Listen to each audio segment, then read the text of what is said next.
Hello friends, welcome back to my channel. I hope आप सब लोग बिल्कुल ठीक होंगे और अपनी पढ़ाई अच्छे से कर रहे होंगे। तो करेंटली हम लोग पढ़ रहे हैं क्लास 12th की ऑर्गेनिक्स। इसमें हमारा सेकंड चैप्टर चल रहा है alcohols, phenols and ether. First chapter halo alkenes and halo arene पूरा कंप्लीट हो चुका है। अगर आप चैनल पे न्यू हैं तो आप चैनल पे जाके प्लेलिस्ट पे चेक कर सकते हैं।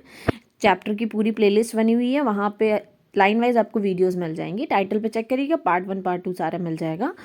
ठीक है। और नेक्स्ट चैप्टर जो ये अल्कोहल, फिनॉल्स एंड ईथर है, इसकी भी प्लेलिस्ट बनी हुई है, वहाँ से आप पार्ट वाइज सारे टॉपिक्स को कवर कर सकते हैं। ओके, तो अगर आप चैनल पे न्यू हैं तो चैनल को सब्सक्राइब भी कर दीजिएगा। अगर आपको वीडियोस पसंद आती हैं तो वीडियोस को लाइक ज़रूर करिएगा और सिक्वेंसली वीडियोस देखिएगा, क्योंकि सारे टॉपिक्स आपस में इंटरकनेक्टेड होते हैं तो समझ में आते रहेंगे अच्छे से। और अपने फ्रेंड्स के साथ भी शेयर कर सकते हैं अगर आपको वीडियोज़ पसंद आती हैं। तो आज का जो हमारा टॉपिक है वो है एसिडिटी ऑफ फिनॉल्स। ठीक है, पीछे जो भी पढ़ चुके हैं हम लोग, आई होप आप लोग रिवाइज करते जा रहे होंगे, सारी चीज़ें अच्छे से समझ में आ रही होंगी। बिल्कुल लाइन वाइज मैं एक्सप्लेन कर रही हूँ। ठीक है, तो स्टार्ट करते हैं। Acidity of phenols, the reaction of phenols with metals. देखो यहाँ पे आई थिंक सो ये प्रीवियस वाला टॉपिक भी रह गया है, एसिडिटी ऑफ एल्कोहल्स भी रह गया। ठीक है, हाँ, ब्रॉन्स्टेड एसिड, ब्रॉन्स्टेड बेस पढ़े हुए थे, पढ़ने हैं आज हम लोगों ने। कल कॉन्जुगेट एसिड पढ़े हुए थे। ठीक है, चलो यहाँ से स्टार्ट करते हैं एसिडिटी ऑफ एल्कोहल्स से। ठीक है, अगर हो गया है तो दोबारा से पढ़ लेंगे, कोई प्रॉब्लम नहीं है। Acidic character of alcohol is due to the polar nature of OH bond and electron releasing group.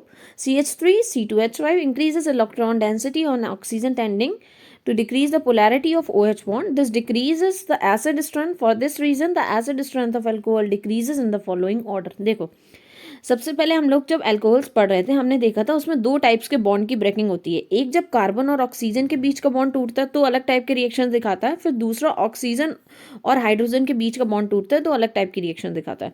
तो यहाँ पे अगर हम अल्कोहल का एसिडिक नेचर को देखते हैं तो यहाँ पे ऑक्सीजन और हाइड्रोजन के बीच का बॉन्ड टूटता है। तो फिर अल्कोहल का जो कार्बन चेन का ग्रुप है CH3 सॉरी H5 जो भी लगा हुआ है, तो वो क्या करता है, वो एक यहाँ पे क्या करें, an electron releasing group increases electron density on oxygen.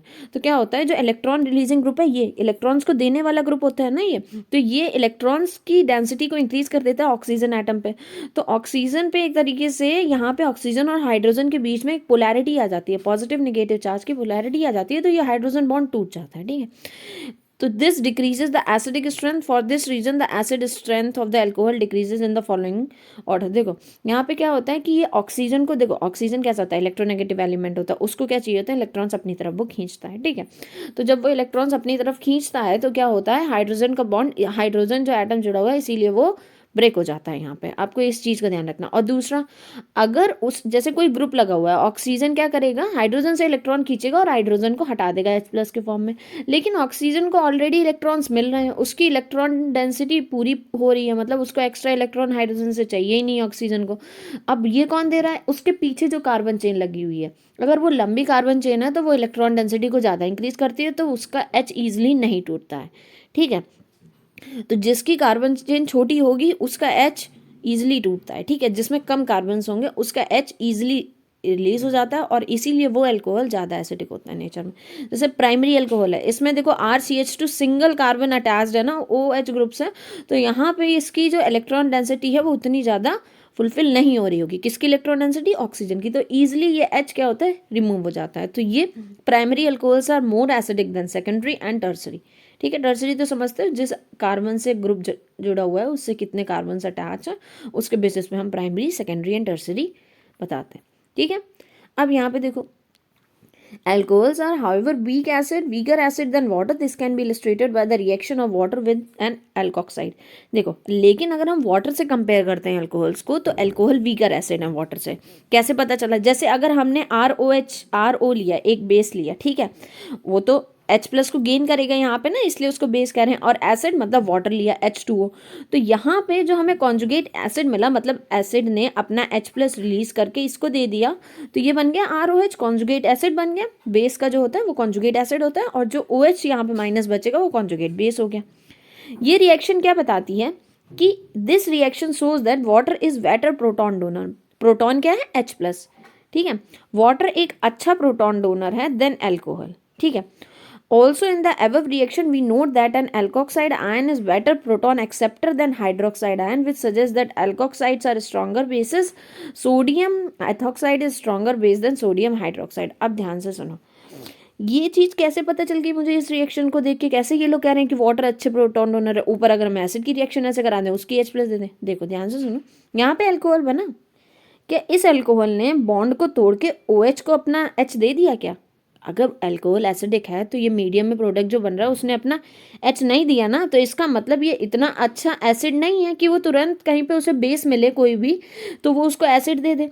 और OH जो OH यहाँ पे जो कॉन्जुगेट बेस मिल रहा है उसने क्या H प्लस ले लिया, तो इसका मतलब जो OH कॉन्जुगेट बेस है वो एक अच्छे तरीके से एक्सेप्ट भी नहीं कर रहा, बहुत जल्दी एक्सेप्ट भी नहीं कर रहा प्रोटॉन को, तो वो बेकार बेस हुआ। और दूसरा जो ROH मतलब अल्कोहल यहाँ पे बना, उसने तुरंत अपना H दे भी नहीं दिया, H पॉजिटिव मतलब प्रोटॉन दे भी नहीं दिया, तो वो भी बेकार एक तरीके से एसिड हुआ, कम स्ट्रॉन्ग एसिड हुआ। ठीक है, तो यहाँ पे जब, लेकिन ये जो RO था तो ये एक अच्छा प्रोटॉन एक्सेप्टर है और एसिड यहाँ पे वाटर एक अच्छा प्रोटॉन डोनर है, क्योंकि उसने तुरंत उसको दिया और उसने एक्सेप्ट करके कॉन्जुगेट एसिड बना लिया और उसने अपना कॉन्जुगेट बेस बना लिया। लेकिन ये रिएक्शन बैकवर्ड डायरेक्शन में नहीं चली, जबकि यहाँ पे भी तो ये H प्लस था तो ये इसको दे देता तुरंत, फिर बैकवर्ड डायरेक्शन में हो जाती नहीं। इससे पता चलता है कि alcohol is not stronger acid as compare to water. ठीक है, इसलिए तो ये चीज़ याद रखना, अगर कभी सिक्वेंस पूछा जाता है तो वाटर स्ट्रॉन्ग एसिड है या अल्कोहल, तो आप वाटर पे जाएंगे। और अगर कभी क्वेश्चन पूछा जाता है RO ये अल्कोक्साइड ज़्यादा स्ट्रॉन्ग बेस है, मतलब ये जल्दी इलेक्ट्रॉन को एक्सेप्ट करेगा या OH माइनस जल्दी प्रोटॉन को एक्सेप्ट करेगा, सॉरी इलेक्ट्रॉन बोला मैंने वहाँ पे, तो RO माइनस जल्दी प्रोटॉन को एक्सेप्ट करेगा या OH माइनस जल्दी प्रोटॉन को एक्सेप्ट करेगा, तो आप कहेंगे RO माइनस अल्कोक्साइड जल्दी प्रोटॉन को एक्सेप्ट करेगा। ठीक है, बहुत इंपॉर्टेंट कॉन्सेप्ट है, याद रखना। Alcohols act as an Bronsted bases as well. It is due to the presence of unshared electron pair on oxygen which makes them proton acceptor. यहाँ पे ना ब्रॉन्स्टेड बेस भी की तरह एक्ट भी करते हैं, क्योंकि ये इसके ऊपर जो इलेक्ट्रॉन पेयर प्रेजेंट होते हैं ना ऑक्सीजन के ऊपर, तो ये किसी को भी इलेक्ट्रॉन्स अपने डोनेट कर देते हैं ना, तो उनको ब्रॉन्स्टेड बेसिस कहते हैं, और जो इलेक्ट्रॉन्स पेयर को एक्सेप्ट करते हैं उनको ब्रॉन्स्टेड एसिड कहते हैं। तो वो मत ध्यान दो, अभी ऊपर वाला कॉन्सेप्ट हो गया, समझ में आ गया, इतना काफ़ी है। बट इतना कभी पूछा जाए आप लिख सकते हैं अल्कोहल की प्रॉपर्टीज़ में, it also act as an Bronsted base. ठीक है, अब आ जाओ एसिडिटी ऑफ फिनॉल्स पे। Reaction of phenols with metal, अगर फिनॉल किसके साथ रिएक्ट कर रहा है? मेटल के साथ रिएक्ट कर रहा है, तो sodium hydroxide indicates it's acidic nature. देखो हम लोग पढ़ते हैं ना क्लास 9-10 में भी पढ़ा था कि किसी का एसिडिक नेचर चेक करना होता है तो उस कंपाउंड को हम लोग मेटल के साथ रिएक्ट करते हैं। ठीक है, तो यहाँ पे भी वही करा रहे हैं। सोडियम हाइड्रोक्साइड यहाँ पे जो सोडियम हाइड्रोक्साइड के साथ जो भी बन रहा है यहाँ पे, उससे पता चल रहा है कि ये एसिडिक है नेचर में। Hydroxyl group in phenol is directly attached to sp2 hybridised carbon of benzene ring which act as an electron withdrawing group. Due to this the charge distribution in phenol molecule as depicted in its resonance structure causes oxygen of OH group to be positive। अब ध्यान से सुनो ये क्या कह रहा है पूरा, ये इतना पैराग्राफ जो इन्होंने लिख दिया है। अब यहाँ पे देखो, सबसे पहले तो ये जो बेंजीन रिंग होती है ना, इसमें क्या होता है? रेजोनेंस होता है। अब रेजोनेंस किसके कारण होता है? जब लोन पेयर, कोई भी दो चीज़ें जैसे क्या होता है कॉन्जुगेट बेस प्रेजेंट होती हैं, जैसे lone pair, double bond, double bond, double bond, ठीक है, या नेगेटिव चार्ज है, ठीक है, और फिर डबल बॉन्ड है, तो उनके बीच में रेजोनेंस होता है। रेजोनेंस में क्या होता है? इलेक्ट्रॉन्स का डीलोकलाइजेशन होता है, एक जगह से दूसरी जगह पे ट्रांसफर होकर मूव करते हैं। अब ये क्या हुआ, यहाँ पे ऑक्सीजन और इसके बीच में बेंजीन का जो कार्बन था उसके बीच में सिंगल बॉन्ड था, ठीक है। यहाँ से लोन पेयर ट्रांसफर हुए, तो ये लोन पेयर जब ऑक्सीजन ने अपने लोन पेयर दिए तो इसके ऊपर पॉजिटिव चार्ज आ गया और यहाँ पे सिंगल बॉन्ड से डबल बॉन्ड हो गया, ठीक है। और फिर और जो आगे वाला डबल बॉन्ड था बेंजीन रिंग के अंदर, वो फर्दर ट्रांसफर हुआ तो वहाँ पे नेगेटिव चार्ज आ गया। फिर क्या होता है? नेगेटिव चार्ज फर्दर ट्रांसफर होता है, लोन पेयर वो डबल बॉन्ड फर्दर, ऐसे पूरे रिंग में ये ट्रांसफर होते रहते हैं। तो ये फाइनली आपको वही सेम प्रोडक्ट, मतलब सेम ही कंपाउंड मिल जाता है, बट ये इलेक्ट्रॉन्स ऐसे डीलोकलाइज करते रहते हैं। तो यहाँ पे आप लोग देख रहे हो ना, जब ये इलेक्ट्रॉन्स का डीलोकलाइजेशन हो रहा है तो ऑक्सीजन के ऊपर कौन सा चार्ज आ रहा है? पॉजिटिव चार्ज आ रहा है, ठीक है। तो यहाँ पे यही बता रहे हैं कि ऑक्सीजन के ऊपर पॉजिटिव चार्ज आता है, एक तरीके से जो रिंग होती है वो ऑक्सीजन से इलेक्ट्रॉन्स ले रही है, ठीक है। वो किसकी तरह एक्ट कर रही है? इलेक्ट्रॉन विदड्रॉइंग ग्रुप की तरह एक्ट कर रही है। कौन? जो बेंजीन रिंग है, which act as an electron withdrawing group, ठीक है। मतलब वो ऑक्सीजन के से क्या ले रही है? इलेक्ट्रॉन्स को ले रही है। तो यहाँ पे जब ये रिएक्शन होती है, the reaction of phenols with aqueous sodium hydroxide indicates that phenols are stronger acid than alcohols and water. Let us examine how compound in which hydroxyl group attached to an aromatic ring is more acidic than the one attached with hydroxyl group is attached to alkyl group. अब ये कह रहे हैं कैसे phenol ज़्यादा acidic है, वो अपना H कैसे जल्दी दे देगा as compare to alcohol and water. यहाँ पे कह रहे हैं कि फिनॉल अब सबसे ज़्यादा एसिडिक है, उसके बाद आएगा आपका वाटर और उसके बाद आपके आ रहे हैं नॉर्मल वाले अल्कोहल्स. ठीक है, तो कैसे पॉसिबल है देखते हैं, इस रिएक्शन का देखते हैं. यहाँ पे क्या होता है, ये तो नॉर्मल अल्कोहल है, इसने अपना H प्लस दिया, एल्कोक्साइड बनाया एलॉक्साइड. ठीक है, ये H प्रोटॉन दे दिया. ठीक है, दोनों का आयनाइजेशन, ये फिनॉल का जब आयनाइजेशन हुआ तो इसने O निगेटिव आया चार्ज के ऊपर, ऑक्सीजन के ऊपर, और यहाँ पे H प्लस दे दिया. अब ध्यान से सुनो, ये ज़्यादा देखो वही कंपाउंड प्रोडक्ट की तरफ बनेगा जो ज़्यादा स्टेबल है. जब प्रोडक्ट जो ज़्यादा स्टेबल होगा तभी तो ये बनेगा. अगर प्रोडक्ट ही स्टेबल नहीं है तो वो कंपाउंड नहीं बनेगा. तो पढ़ते हैं इसका रीज़न. देखो बहुत अच्छे से रीज़न यहाँ पे बताया गया हो. Due to higher electronegativity of sp2 hybridized carbon of phenol to which OH is attached, electron density decreases on oxygen.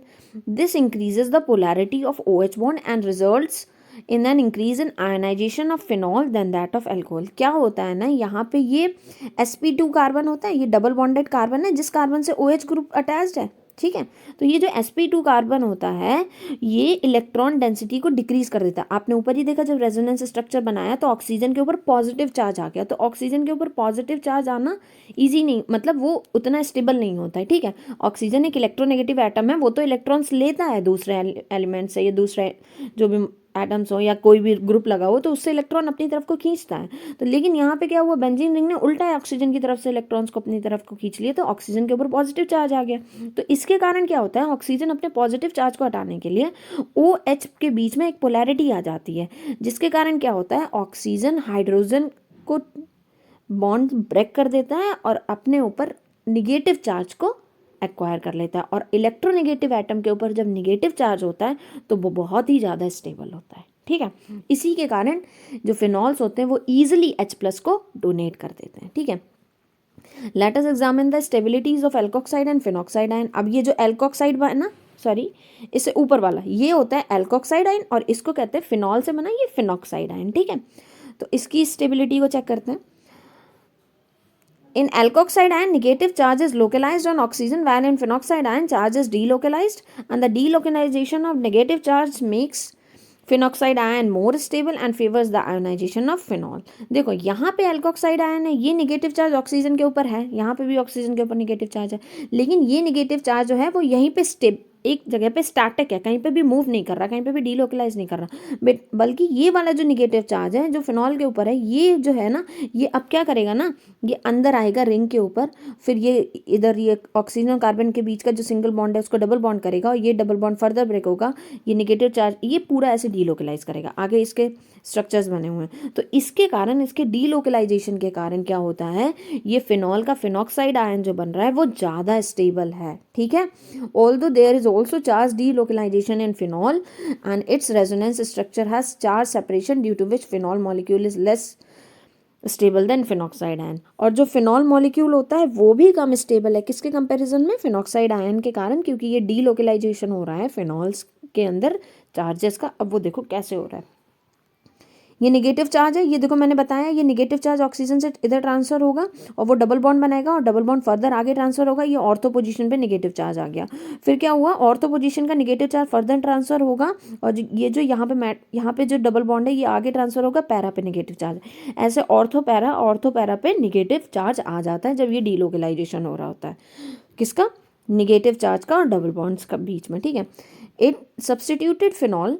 The presence of electron withdrawing groups such as nitro group enhance the acidic strength of the phenol. This effect is more pronounced when such group is present at the ortho para position. It is due to the effective delocalization of negative charge in phenoxide ion when substituent is at ortho and para position. देखो ये ortho और para position पे जब negative charge आ रहा है, इसका मतलब अगर हम ortho और para position पे कोई electron withdrawing group लगा देते हैं, ठीक है, तो इसके कारण ना इसकी एसिडिटी और बढ़ जाती है. किसकी एसिडिटी बढ़ जाती है, फिनॉल की एसिडिटी और बढ़ जाती है अगर आप किस पे, ऑर्थो और पैरा पोजीशन पे इलेक्ट्रॉन विड्रॉइंग ग्रुप लगा रहे हैं। देखो भाई, इलेक्ट्रॉन विड्रॉइंग ग्रुप जब आपने ऑर्थो पैरा पोजीशन पे लगाया है, इसका मतलब इलेक्ट्रॉन और उसके ऊपर नेगेटिव चार्ज आ रहा है। हमने इसके स्ट्रक्चर्स बना के देखे हैं, कहाँ पे आ रहा है, ये ऑर्थो पे आया, ये पैरा पे आया, ये ऑर्थो पे आया। तो ये ना इस चार्ज को स्टेबलाइज कर देते हैं इलेक्ट्रॉन विड्रॉइंग ग्रुप। इसके कारण फिनॉल और ज़्यादा एसिडिक हो जाता है, ठीक है। तो यही रीजंस हैं। अगर कभी पूछा जाए कि फिनॉल को एसिडिक बनाना है तो आप लोग क्या करेंगे, तो हम लोग कह सकते हैं कि फिनॉल को एसिडिक बनाने के लिए उसके ऑर्थो पैरा पोजीशन पे हम लोग इलेक्ट्रॉन विड्रॉइंग ग्रुप लगा देंगे तो वो और ज़्यादा एसिडिक हो जाते हैं। अगर आप इलेक्ट्रॉन रिलीजिंग ग्रुप लगा देंगे such as alkyl group in general do not favour the formation of phenoxide ion resulting in decrease in acidic strength. Cresol है, मतलब उस पर CH3 ग्रुप लगा दो अगर तुम ऑर्थो पैरा पोजीशन पे, या C2H5 ग्रुप लगा दो, तो वो इलेक्ट्रॉन डेंसिटी को बढ़ा देते हैं। तो इसके कारण क्या होता है, उसका एसिडिक नेचर कम हो जाता है, ठीक है। अब ये देखो, यहाँ पे एसिडिक नेचर pKa वैल्यू दी गई है, ठीक है। आयनाइजेशन पोटेंशियल में निकालते हैं हम लोग pKa वैल्यू, सॉरी आयनिक उसमें निकालते हो जब एसिड बेसिस पढ़ते हो तो उसमें तो निकालते हो pH स्केल की वैल्यू, यही pKa pKb, ठीक है, बेसिस का और एसिड्स का। तो ये ऑर्थो पे नाइट्रो ग्रुप लगा हुआ है फिनॉल में, तो देखो ये कितना ज़्यादा एसिडिक है, ठीक है। एसिडिक है 7.2 है pKa, ठीक है। उसके बाद अब देखो यहाँ पे मैटा पे लगा है तो वहाँ पे भी है एक तरीके से, वो भी एसिडिक स्ट्रेंथ को बढ़ाना है। पैरा पे लगा, वो भी एसिडिक स्ट्रेंथ को बनाना है। फिनॉल पे है तो वो, अब यहाँ पे एक चीज़ को ध्यान दीजिएगा, ये जब pKa वैल्यू ज़्यादा है ना, तो pKa वैल्यू ज़्यादा का मतलब होता है यहाँ पे कि उसका एसिडिक मतलब जितनी ज़्यादा pKa वैल्यू उतना ज़्यादा अपोजिट रिलेशन होता है pH में और pKa वैल्यू में, ठीक है, ठीक है। तो pH उसका कम होगा, जिसकी pK वैल्यू कैसे बताऊँ मैं, आप लोग कंफ्यूज ना होइए। जैसे ये चीज़ ध्यान दीजिए कि ये जो इतने हैं ये वाले, इनकी pKa वैल्यू कम है, ठीक है, सॉरी pKa वैल्यू ज़्यादा है, मतलब ये क्या है, ये अच्छे बेसिस यहाँ, अच्छे एसिड्स यहाँ पे नहीं है, ठीक है, ये अच्छे एसिड्स नहीं है। अभी हम लोगों ने कंपेयर करा था, फिनॉल ज़्यादा अच्छा एसिड है एज़ कम्पेयर टू इथेनॉल, ठीक है।